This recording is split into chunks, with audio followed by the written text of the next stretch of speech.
Hi, all you wonderful women. Have any of you ever won the lottery? I think we'd all like to win the lottery, even those of us who don't ever buy a ticket.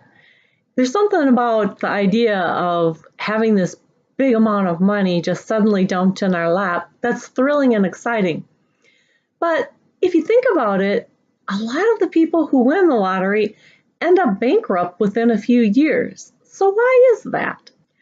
Coming into a bunch of money can be a life changer.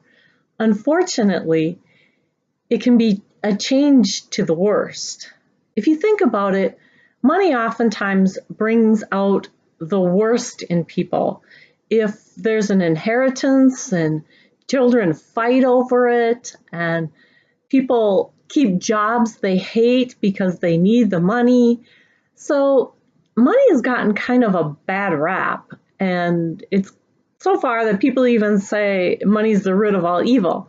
Now, money isn't the root of all evil. It's just a chunk of coin or a piece of paper or electronic transfer.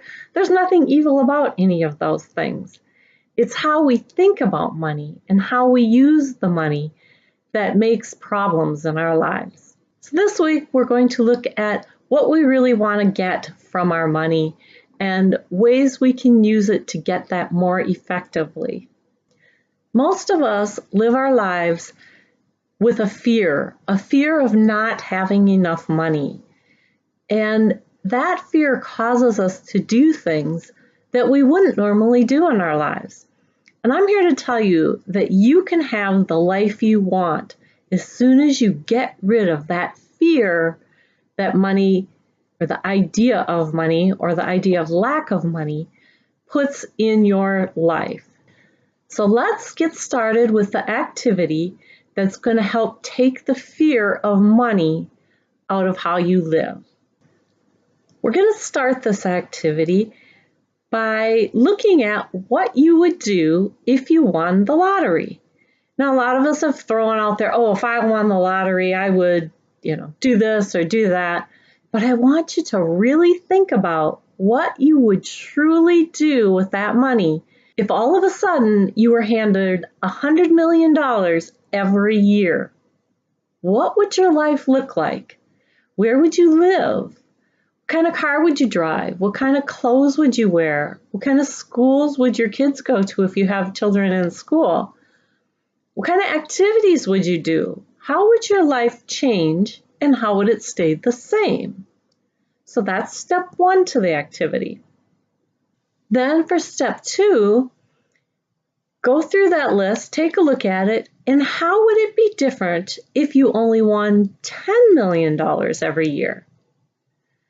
And for step three, look at again, how would it be different if you won a one-time $1 million payout? So step four is the key here. Take a look at those lists you made and compare it to your life today. How are they different?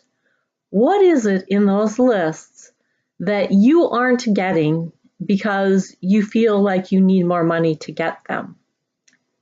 And step five is to figure out how to get those things right now. And you don't need money to get all that you want. And I kind of mentioned this last week in the video. But for instance, if you wanted to travel the world and you thought you needed more money to do that, get a job on a cruise ship. Then you get paid to travel the world. And that's just one example, but there's usually a way to get what you want without money. We need to start taking money out of the equation of a happy life. Money in itself is not a goal. Money is one means to getting your goals. But I'm here to tell you there are other means. Money is not the only way. You need to be creative. You need to think about other possible ways to get what's really important to you in your life. Again, remember, money is a resource, and it's only one resource. There are a lot, and for some reason, especially in the United States, we've put a huge value on that one resource. when we really don't need to.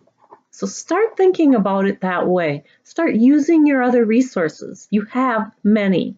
So I hope you all can start looking at money and an abundance of money in a completely different way.